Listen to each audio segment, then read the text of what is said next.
Hello, everyone, and welcome to today's session of SecPod webcast. I'm Jagsir, your host. Through SecPod webcast, we bring you the latest happenings in SecPod, discussions, talks, thoughts, new thoughts, right? New solutions that we're developing in order to help enterprise IT security teams prevent cyber attacks. Um, I'd like to introduce today's panelist. I have a very special guest with me today, Yolanda, CIO at Sunviauto. Yolanda, can you please tell our viewers a little bit about yourself and a little bit about the topic that we are going to talk about today? Yes, of course. Thank you for having me. So Fantastic. my name is Yolanda, as you just stated, and I'm the CIO at Sunviauto. I'm also a board member. So we are here today to talk about security, but let me just introduce the company. I work at Sunviauto for 25 years now. Sunviauto's origins date back to 1969. And since then, we have become one of the biggest references in the seating industry worldwide, especially for the transportation sector. So we are an industrial company with product and process development, supplier of seats and metallic components, mainly for transportation sector, in which our case is bus, railway, and automotive.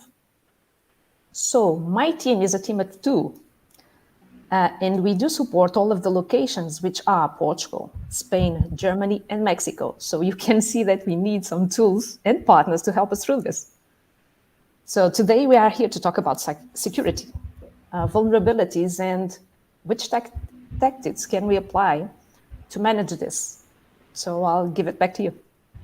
Fantastic. Thanks for that. Thanks for that fantastic overview. And I think something that you pointed, Yolanda, I mean, supporting such a big operation with a team of two, I think that speaks of the scale that you are operating at, right? And we'll delve deeper into that. And but amazing. Thanks for that overview. So before we begin any further, I'd like to remind that a recorded version of this talk will be available on our website, on our YouTube channel, as well as on the Bright Talk channel. We'll also send you all a recording of the session on your email, so you can watch it later, or if you want to share it with your colleagues, friends, you can do that. For those of you just joining us, welcome. Today we are going to talk about a couple of things. So we're going to talk about, as Yolanda said, triggers or why these new tactics, new vulnerability management tactics are relevant and needed in 2024, right? And how how do we exactly, how should security professionals exactly implement these tactics? We're going to also talk about the continuous vulnerability and exposure management, how it's becoming more of a demand from ID security teams, especially enterprises all across the globe. And then we can briefly, very quickly touch upon how SecPod approaches this problem and provides a solution to IT security teams. And towards the end of the session, we're going to have a quick Q&A session where you can post your questions to Yolanda, and she's going to answer them for you. Of course, if there are other questions, you can reach out to us as well directly through our website uh, or an email that I'm going to publish towards the end. So, yeah, so let's quickly jump in. Vulnerability management. I think it's becoming a more relevant discussion uh, in today's world, and more so, I think, past couple of years there are too many occurrences that has sparked more conversations around proactively looking for weaknesses and vulnerabilities and uh, implementing defense and proactive measures, right? And couple of these instances that we have seen are there are now in 2023, which is last year, there were 1 million plus cyber attacks that happened that occurred, that were reported. Right, it's such a huge number. Even with all the security tools, so many cyber attacks keep continuing to happen, which sparks a thought. Maybe there's a different approach that everybody should think about, right? And then of course, these cyber attacks cause a reputation loss, monetary loss. What we've seen is about 4.45 million US dollars was the average cost of each cyber attack last year, right? And 72% of these were ransomware, right? Resulting in a monetary loss to enterprises. And cyber crime economy grew up to 8 trillion US dollars, which is huge. And I think it's a market, it's a different market altogether if you look at from that perspective. Yolanda, what was your experience? What did you see that stood out in 2023 from how you saw the last year go by? Well, for us, we did spot whole lot more phishing attacks. It's continuous every day. From a lot of our providers were attacked and passing through this, trying to phish us attacks. So this is what I've seen. Within 2 years, it's expected to pass that value from 8 trillion to 10.5 trillion. So this is huge. This is a whole new business. Yes. Yeah, it's a different market altogether, right? I mean, I think leaking from traditional businesses, this is a huge market. But since you talked about phishing, that I think that's one of the interesting and recurring topics. Not just and I think it's not limited to a specific vertical. Every other conversation I have, phishing is one of the common topics, right? Um, and there are so many controls being put together for phishing. Still, it keeps continuing, right?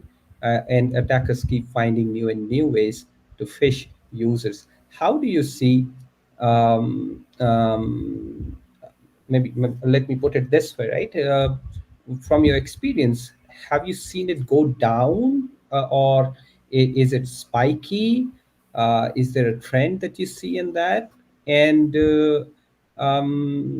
maybe what would you advise to others, right?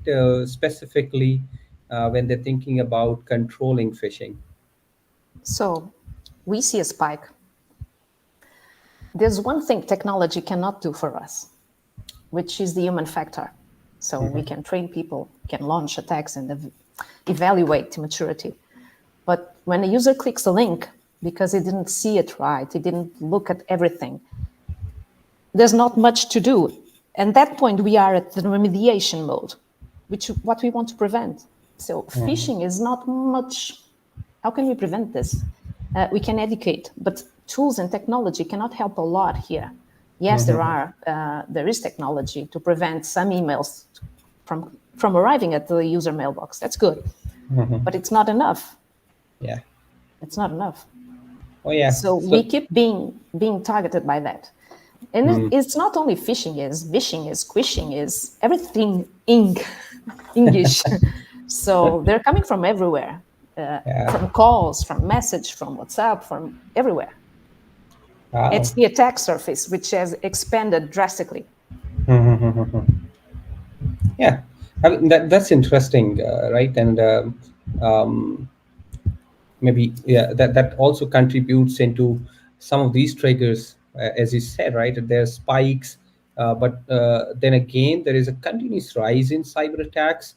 A million cyber attacks in 2023 speaks a volume, right? And some of the well-known attacks last year were attacks on T-Mobile, MGM data breach, JetBrains critical vulnerability being exploited, right? And I think more and more these attacks occur. Yes, they have a good impact on awareness, as you said, Yolanda. But still, do you think this is an alarm for enterprises that may not be prioritizing or may not be aware about the rise, right? Thinking that, oh, it's not them, right? It's somebody else. Absolutely, that does not happen. Even in Portugal, which is a small, comparing to the companies you are just referring here, we had a lot of attacks last year to the main communication companies. Let's imagine for a moment that, let's say we have three mains, that for a moment there's a concentrated attack on the three. Let's imagine what this does to a country. Wow. When we go down to our companies, it's very hard to come back from a ransomware attack. Yes. Not all companies can do this. You True. can shut the front door.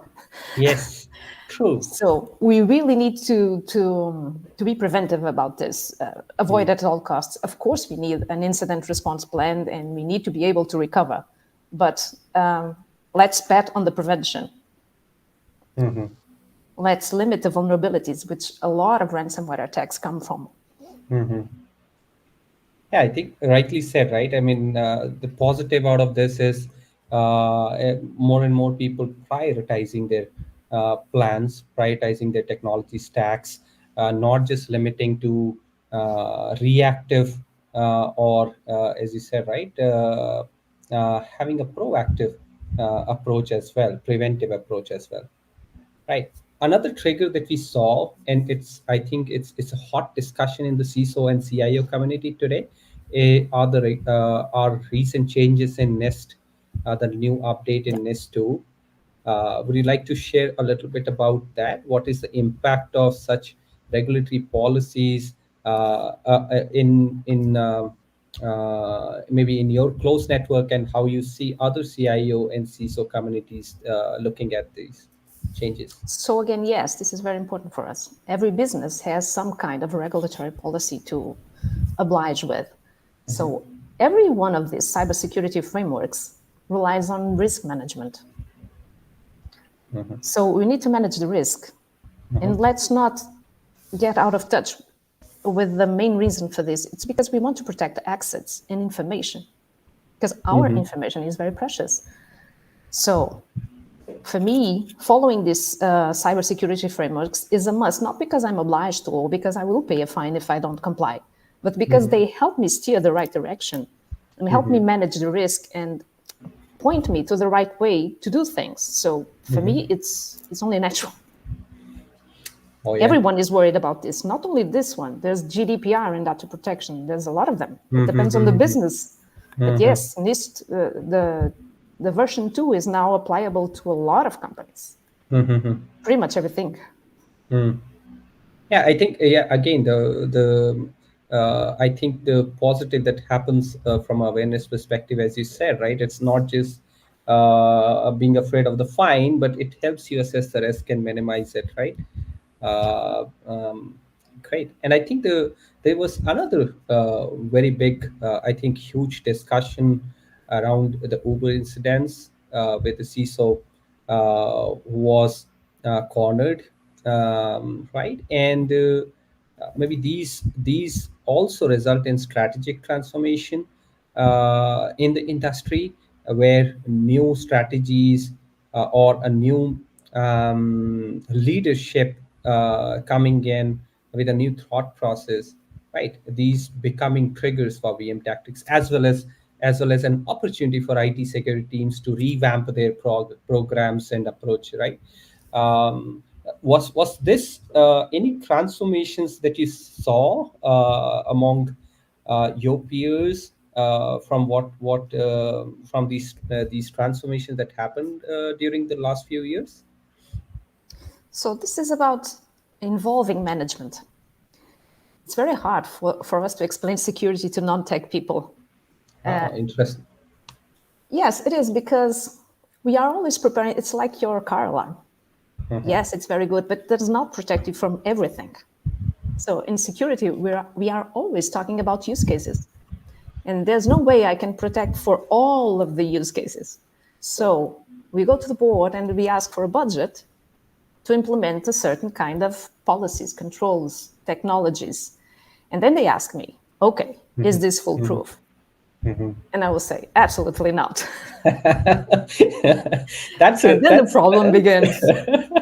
that's some discussion, right? And I mean, I've heard many other colleagues and peers talk about this, right? Where I think CISO in the boardroom, it's a or the CIO in the boardroom, it's a very different scenario, right? Explaining the technology and the impact of all the risk assessments and security practices to a CEO or a CFO is not an easy discussion to have. Yeah, but this latest news, some of them you've referred, and the other ones I referred in Portugal, help us because they Mhm. start to understand that this just not it's not happening only to those companies. It can happen to anyone. So bringing that awareness is very important. Another thing Yes. that helps is for us, we launch internal attacks and we try to evaluate maturity of the company in reacting to this. And when I present these values and I say, hey, 5% of people clicked on a phished link and entered the information, this says something because all it takes is one, not the Yeah. 5%. All it Oh takes is one. yes. Oh yeah. So the You human only need factor it. again, this Yes, one we can't definitely. solve with technology. It's too unpredictable. Yeah, it is. Yeah. Yeah, I think those serve as most as the triggers, most common triggers for these tactics that we're going to talk about, right? How to maybe revamp your vulnerability management program, what all you can do, simple steps that can be implemented. But most common triggers stay the rise in cyber attacks, recent changes to regulatory policies, and again strategic transformation. It could be a leadership strategy coming from new strategy coming from a leadership, or the leadership change itself, right? um, okay, jumping in, I think the tactics itself. So there are a couple of tactics that we're going to talk about. I think the first one, and Yolanda, I think you brought it up in the previous discussion as well, right? Most, I think, if not less, but remediation is more important. Capability of remediating is more important because controlling the inbound attacks, be it internal attack or an external attack, may be too unpredictable. But having the control on remediation, I think, is key to the readiness of IT security team. Right? Would you agree? And or do you want to share what do you think about risk reduction and remediation as the first step, or may not be the first step, but an important step for IT security team from a readiness perspective? Okay, so until not long ago, Mm-hmm. we have pretty much controlled until the point of remediation. So we have managed services, we have all this stuff, all these Mm-hmm. layers of security we put on. Mm-hmm. But when I got to see, when I had a report, which I also Mm-hmm. showed to the board, and that was a great help in getting the budget. When I got the report of the thousands of vulnerabilities that were hiding Uh-huh. right there on your image, Uh-huh. the ones that were hiding, the misconfigurations, the software vulnerabilities, which I was not aware of. Okay, Mm-hmm. I did have some tools that pointed something, but not as the software gave me. So this was very frightening to me. So Mm-hmm. how is it that I have my system fully patched, Mm-hmm. my Windows 11 or 10, whatever, it's fully patched, and still I have all these vulnerabilities and these misconfigurations I need to address. So if you don't know, you're blessed. But when you get to know it, you need to do something about it. Yeah. That's And a game again, changer. yeah, and as you said, right, I mean, it's just one opportunity that's needed, right? Not the 5%, that is 5% vulnerabilities that are important, but just one that can cause the harm needs to be remediated immediately. And as you rightly pointed out, right, so what it looks on the surface is a totally different story. And from our own research, what we have found is software vulnerabilities uh, constitute maybe 55 to 60% of the total vulnerability landscape. The rest of them are misconfigurations, posture anomalies, missing patches, asset exposures, right, which Yeah. hide hide, and then, as you said, even if a system is patched, is updated, these may not be highlighted because most times ID security teams are looking for software vulnerabilities, which Yeah, are that no identified longer by cuts it. by CVE. Doesn't doesn't cut it any longer, right? Yeah. So yes, remediation programs must go beyond CVEs, and even another research that we collaborated earlier is from ESG, where this same thought process came out through the survey that they did independently, right? Where application software vulnerabilities, yes; system software vulnerabilities, yes, they were the part or the priority of IT security teams, but there were a whole lot other vulnerabilities and weaknesses that usually would have been undermined or overlooked, but they constitute a huge attack surface for teams to remediate. Um, right, and talking more about that, I think uh, exploring the vulnerability landscape beyond software vulnerabilities is one thing, but the vulnerabilities could run into thousands, tens of thousands, or 100,000 for large enterprises. Right, it could be even a million vulnerabilities that they find out from their scans. That's where tactic number two, which is risk prioritization, to manage risk, manage rising number of risks, and planning the remediation of these issues or weaknesses or vulnerabilities, right, comes into play. Yolanda, what has been your experience from this point of view? I mean, has this tactic been influential, impactful for your team? How do you look at prioritization as a tactic? So now I have a tool which shows me the vulnerabilities, the misconfiguration, and so on. And there are thousands of them, as you mentioned. What do I do with it? Where do I start? So in here, we need to prioritize. Let's use the Pareto law, which says that 20% of the vulnerabilities or the issues generate 80% of the problems. So let's focus on that. Let's get a risk analysis and focus on that. Let's start with that, which is the most important. And the tool gave me this. Okay, let's do as you have there, the act ones. Let's start with this ones. And it gives us context within my organization. This may be different from everyone else's organizations. Context is everything. So we need to manage the risk within our assets. What does this mean to me? Because sometimes patching creates problems. Yeah. Because there are a lot of integrated tools and softwares, and if you patch one thing, you may disrupt others. So it needs to be evaluated. But the risk management, this kind of screen you're showing here, helps a lot because there are a lot of problems to solve. So for me, this was vital. Great.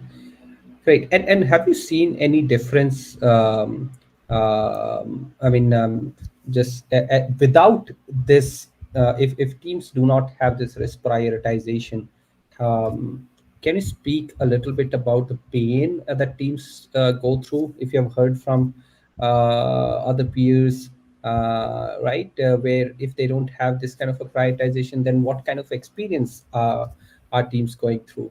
So a lot of teams have disconnected applications and tools. So one gives them vulnerabilities, the other gives it misconfigurations. And without this prioritization, we have to do it ourselves. And that's very hard. When you're talking about thousands of them, that's impossible. So it's a very manual process. Yeah. I don't think we are a team of two, as I said. We don't have a security team. We need a tool that helps. We can't no longer have guys on a room looking at screens and going through firewall logs and application logs. This is no longer possible.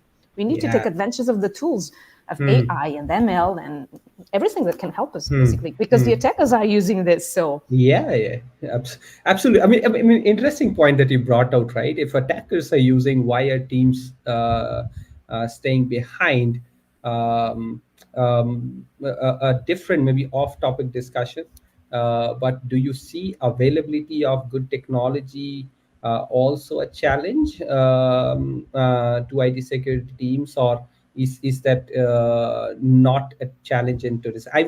I think 10 years ago it would have been a greater challenge, but today's world, do you see these technologies easily available? There are technologies. Not all of them are integrated, but these are very expensive technologies, and not all Hmm. of us can go to this. So Hmm. budgeting is an issue. Hmm.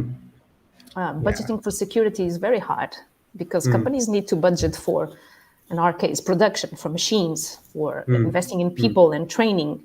And when Hmm. you come to them with security, yes, it's important, and they know about it. We Hmm. have grown a big conscience. Everyone talks about security. Hmm. Security teams, developers, everyone talks about it. But as you Hmm. are going to show there, even with security by design, we still have an alarming growth in vulnerabilities and so on. So it's very hard. And I don't think we can do it anymore without these tools, but budget is a big issue. And Hmm. integration, Hmm. I need to go to a Yeah. console where I have the asset and I have Hmm. all the Hmm. information Hmm. Hmm. and the ability to patch it and to resolve Hmm. it. Hmm. If it's Hmm. one tool for one thing and one tool for the other, it's very hard. Yeah. It's Yeah, humanly impossible. yeah, that's not in today's technologically advanced world, right? I think that's something that should be solved immediately, even if it exists, right? Yeah. And thanks for sharing that opinion, Yolanda. For our viewers, I would want to remind once again, if you have any questions, you can post them below your Bright Talk player. We'll address them towards the end of the session. But yeah, moving on from here, again, I think what you talked about, Yolanda, is again um, uh, reproduced in another survey that ESG Group did independently. Is there are a lot of things that are a priority for IT security teams, right? And to be able to focus on the most important stuff, I think technology has to play a good role, and that's where I think this tactic of prioritizing these risks based on what's important now and maybe what can be pushed to end of the month or end of the quarter, right? Based on the policies Of that course. organizations have. Yeah. Right, and I think also as a trend, what we see is these the number of risks. There's a continuous rise. Yes, there are uptakes and downtrends, but as a overall trend, it keeps increasing. This year, the last year in 2023, there were around 31,000 vulnerabilities reported, right, compared to 26,000 in the previous year, which is a huge increase. Now, are IT security teams keeping up with this increase? As you said, Yolanda, I mean, cyber attackers have access to latest technologies. Access to technology for IT security teams is also a key need today, right? Do you see that also changing? Are IT security teams um, coming out of their shell and say, "Oh, yeah, we are going to be aggressive because there's a rise in number of attacks.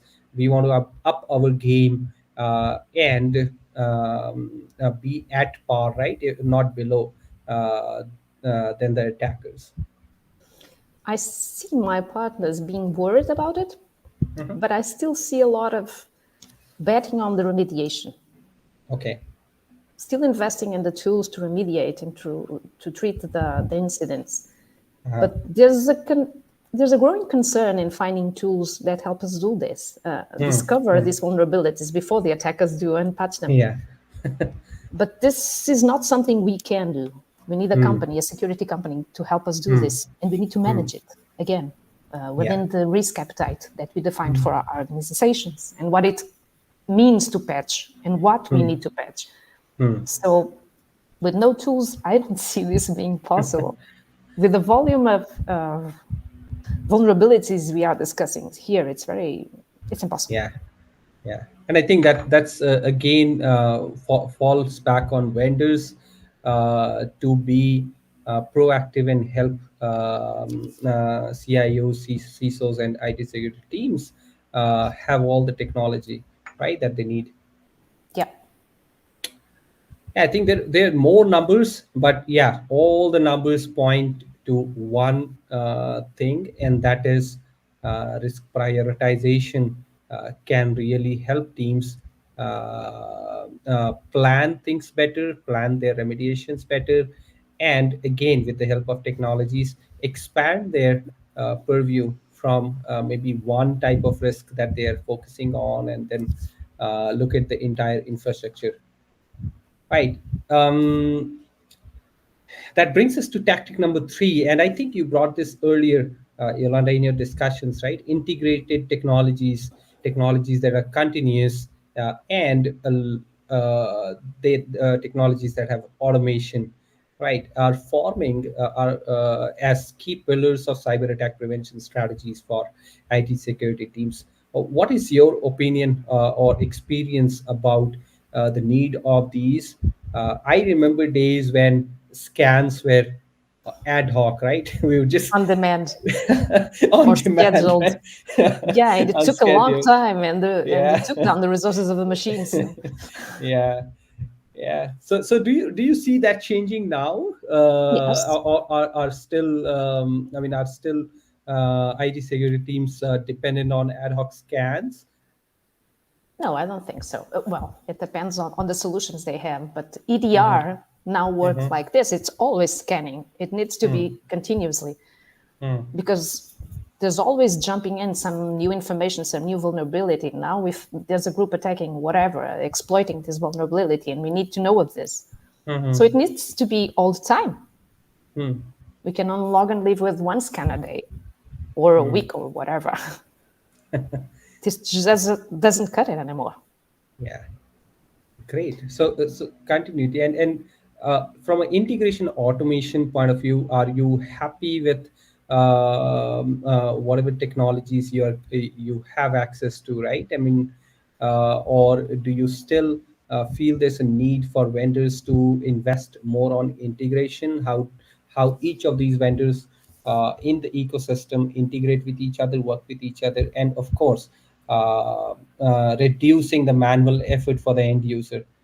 Right. It reminds me of one quick thing. I was one of the nice discussions I was having with a colleague, right? And he mentioned, hey, we've invested in 5 tools, right, to reduce the manual effort, but guess what? My team is now spending most of the time in managing these tools, right? So it's added manual effort. How do you see that panning out? I do see a trend in vendors investing in this. So, for example, EDRs now connect to firewall Mm-hmm. and take the logs and integrate the information, correlate it, and give us context. It's a trend. It's work in progress. Most of the tools are still not very much integrated, but I do see a trend going there. There's no other Mm-hmm. way. Mm-hmm. Yeah. Interesting. I think all in all, the last tactic that we are going to talk about is prevention over reaction. Of course, it's utmost necessary to be prepared, right, in case there's an attack that's happening. But what about prevention? What about proactive?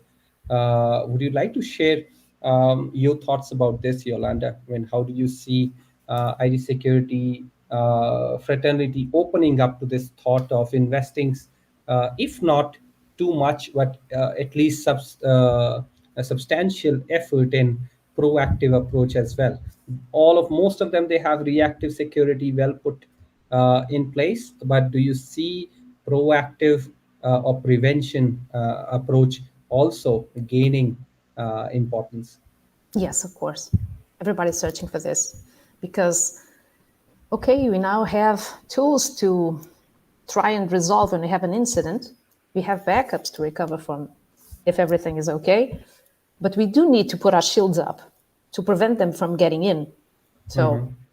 this is the main concern for me right now is Let's find all the weakness, not only in people, but especially in systems, and let's try to resolve them to mitigate this risk. So shields up, and let's see if they cannot get in. If they do get in, there's another stage, which is the reaction. But let's try to keep them off. Yeah, I mean, firefighting all the time is not, I think, the easiest thing. That of course there's a lot of adrenaline rush that comes in with that, but I think prevention has its own pros, right? This So is so like what? being sick. Mhm, Let's not get sick. Let, let's try not to get sick. So, yeah.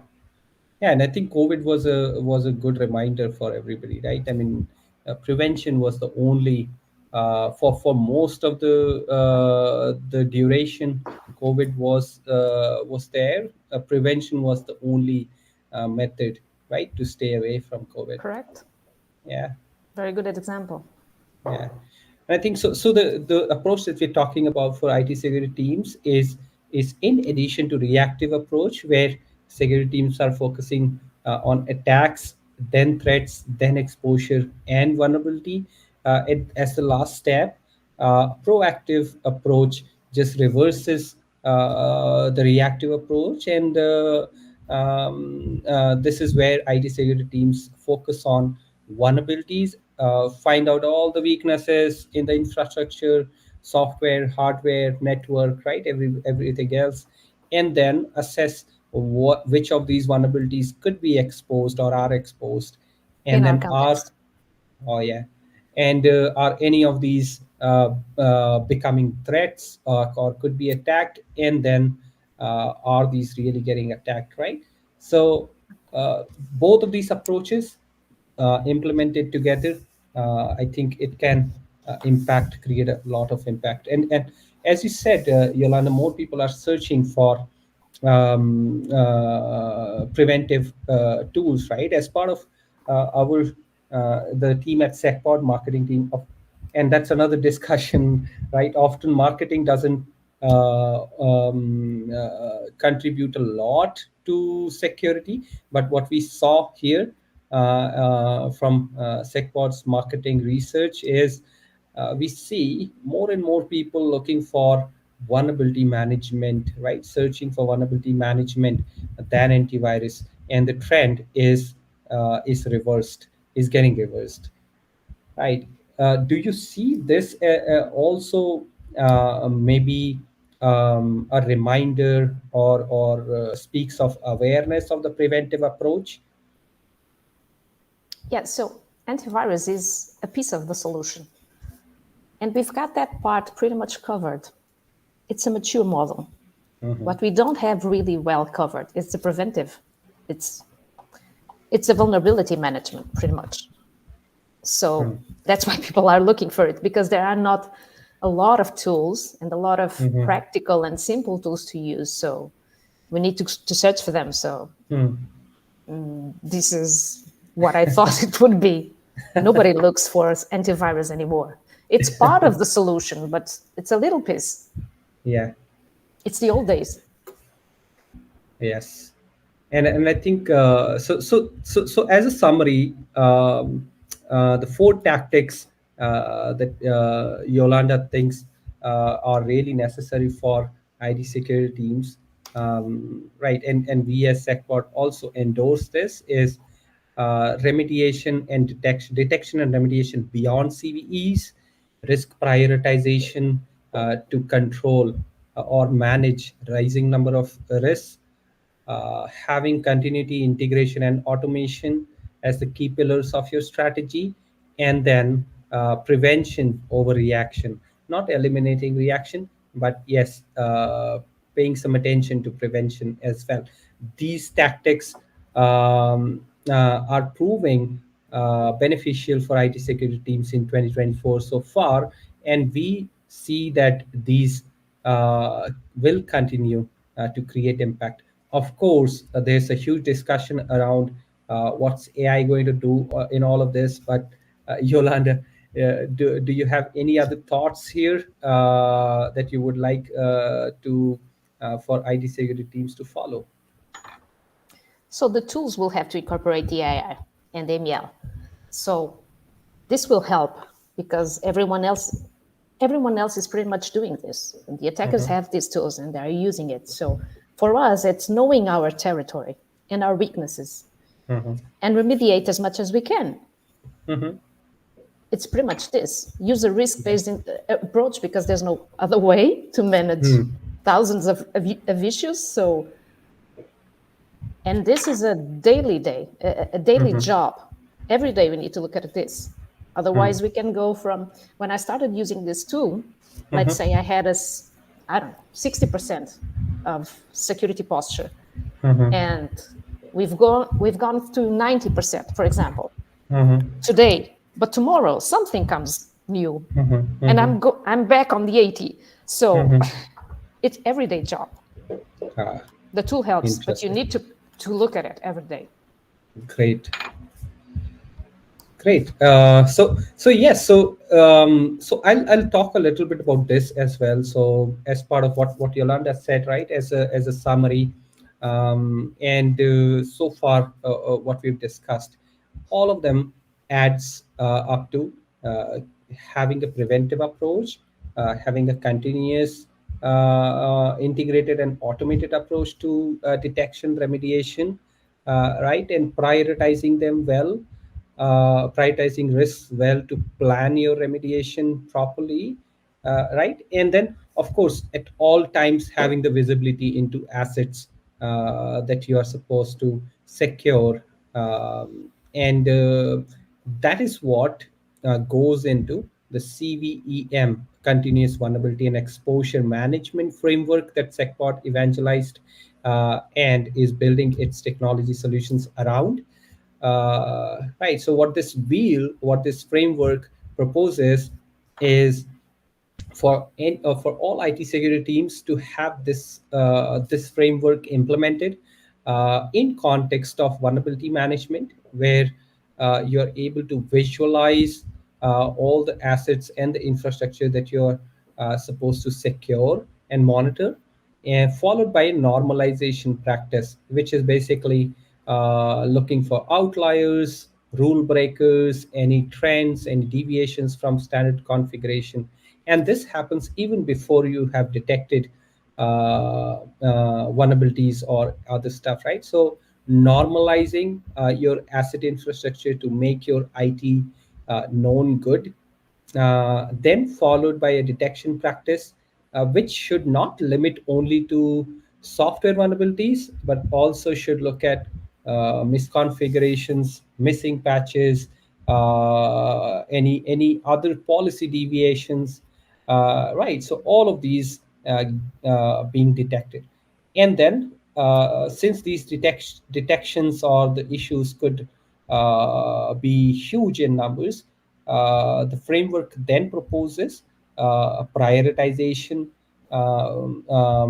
a step, which is based on CISA's SSVC framework, stakeholder specific vulnerability categorization framework, which takes all of those vulnerabilities, misconfigurations, and all the other issues, and then catalogs it very beautifully into what needs action now, what just needs just basic tracking or advanced tracking, right? And then that is what helps IT security teams to build their daily, weekly, monthly, quarterly remediation plans, right? And then the framework goes beyond prioritization to help to provide security and IT teams with remediation tools such as patching, fixing misconfigurations, and a lot of other endpoint security controls, right? Such as getting control over applications and devices, software deployment, running scripts, making any changes to processes or services running on these assets. Finally, the framework also develops a report, both a practical report as well as a technical report. Practical report for the leadership to keep an eye on how are their strategies, how are their teams, the efforts their teams are putting is creating an impact on the prevention strategy that they wanted to implement, and a technical report for the practitioners and ID security engineers with all the details that they would want. And this framework is a continuous applies a continuous methodology, so continuous scanning of the infra, which highlights all the issues continuously, and then remediation, uh, right? And which is beautifully implemented through Saner Now platform, SecPod Saner Now platform, which is a agent based cloud first in a single console solution that has 7 applications, which helps IT security teams to implement the CVM framework that we just spoke.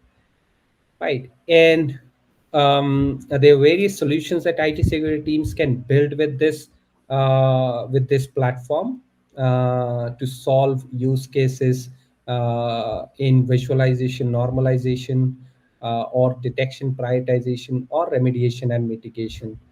Right. So there are tons of problems that the solution solves for them. But again, the one of the I think best implementations or best impact that the product that the CVM framework and Say solution creates is Nest implementation for security teams. Yolanda, and I know you have experienced some of this yourself at Sunviauto, right? And would you like to share with our audience your experience and opinion about how you were able to implement the solution,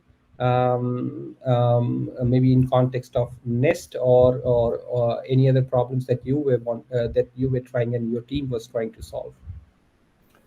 Okay, so for more than a year, 2022 to 2023, we were looking for a solution.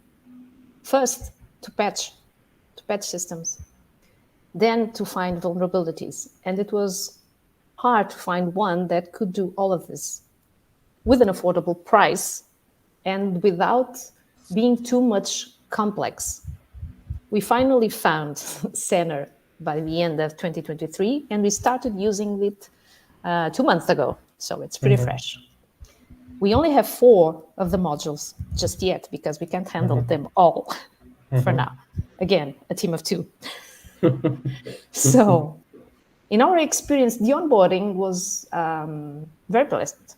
I didn't expect such a good onboarding. We had 4 sessions, if I recall correctly, explaining how all of this works and the best practice and so on. And we've gone from 60 to 87 posture and security, and still not addressing compliance management. I still didn't get there. So even though a very good score. So for us, not only for NIST, which is our main concern right now, but for all the others, it's the ability, if you go through NIST, at the heart of the framework, there's governance. Governance is all, it's the organization, cybersecurity risk planning, and all the policies and the communication and the monitorization and all the cyber frameworks now are saying, okay, you need to get this on a continuous monitoring. You need to know what you have, the problems you have, you need to know all the risks, and you need to manage them and communicate them to your people and to the board and get approval on this. You need to put this on board meetings.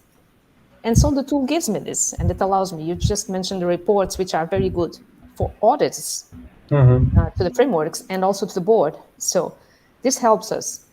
We can identify, if we follow the framework there, we can identify the equipments and the risks they have. We can protect whenever we patch, whenever we correct misconfigurations. We can make the risk management because the tool gives us that. Respond and recover. I believe you can help on that, but I do not have that model, so I cannot speak of it. I believe it's the endpoint management. Yeah, maybe I should Not that. speak to your account manager and have it implement. Yeah. Yeah, yeah. So not only this, but this helps with a lot of the issues we have to deal with. The security teams Hmm. have to deal with. Fantastic. So this is it.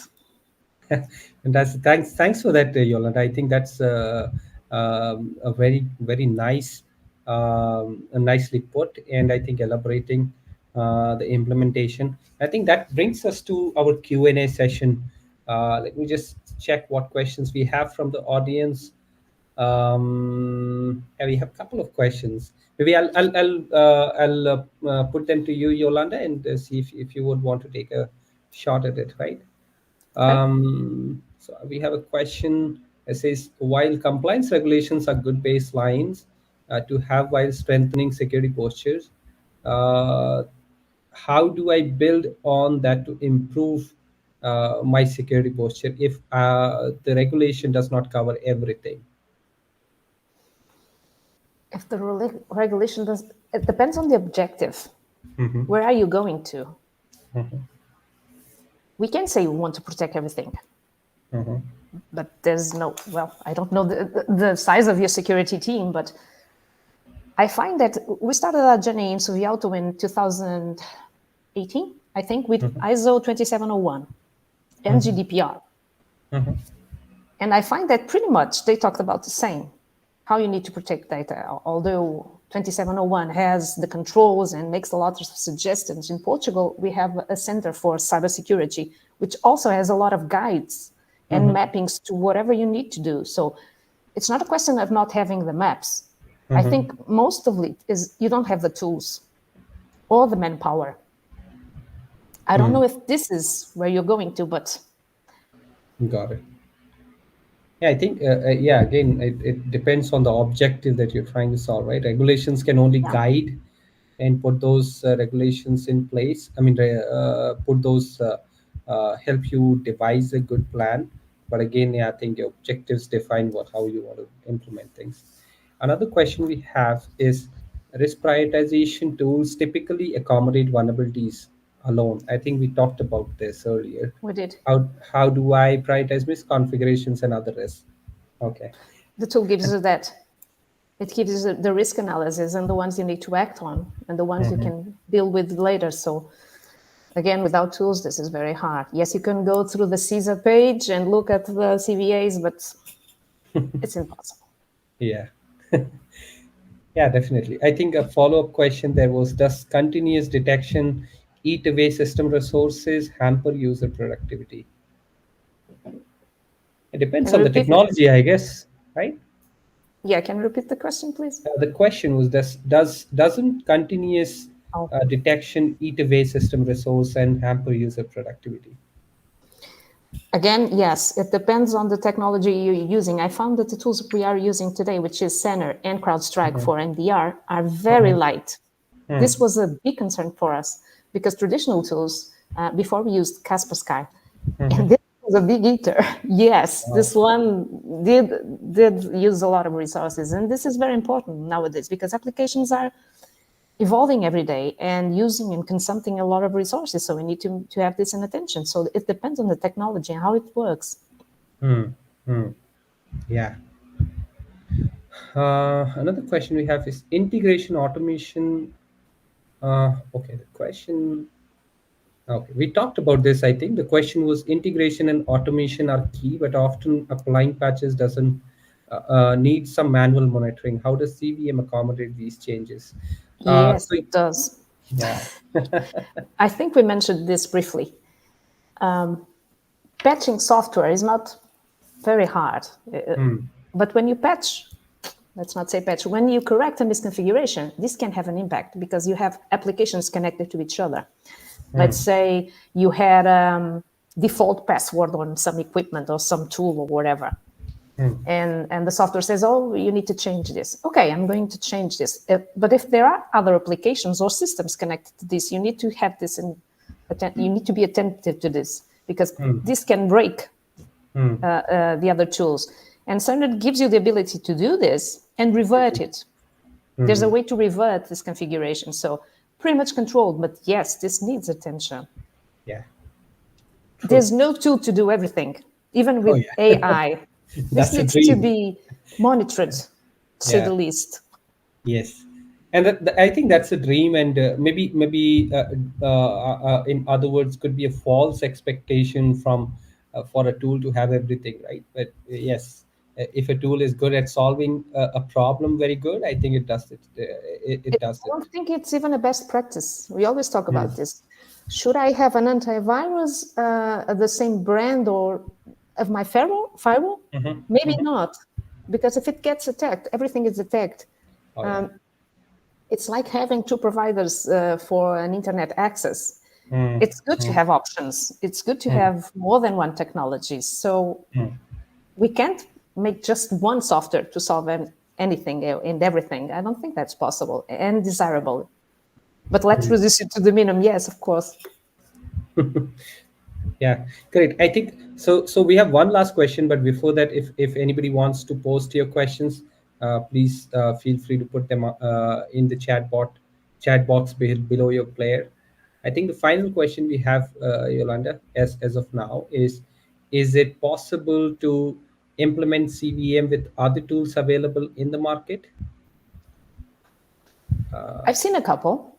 Mm-hmm, I've seen Qualys, for example, mm-hmm, and it was not it was not simple to use. It was mm-hmm, expensive and it was complicated, and it mm-hmm, lacked some integration with mm-hmm, pretty much all of the tools I saw, which were to our budget. mm-hmm. Not even this, because it was very expensive. So I didn't find one, but I can't say there isn't. Of course not. Maybe someone here can pitch in and say something about it, but I didn't find it. So that's why I bought Fana. Yeah. Yeah, that's I think that's those were all the questions. And Yolanda, thanks for your views, taking all of these questions, and thanks again for all your time. Any last thoughts for the audience here? Yeah, again, we've been talking about technology, but let's not forget about the human factor. Hmm. And yes, we still need to respond. Of course, we need to respond. Of course, we need to have backups and everything else. But that's pretty much talked about. Hmm. There are a lot of solutions. Everyone has this. I think, I hope so. Yeah, and thanks for bringing that out, right? The human factor, with all the technology advancement and everything, the human factor should not be undermined, right? This it's a majority, or if it even if it's not majority, it's still very critical piece of the entire landscape, right? Maybe one last question from my end is, what would you advise to other CIOs, CISOs, right, to how they must handle the human factor? Again, when we say handling the human factor, not necessarily offending their people in house, but maintain the balance of securing their infrastructure as well as uh, spreading awareness and making educating the human or the team that they have.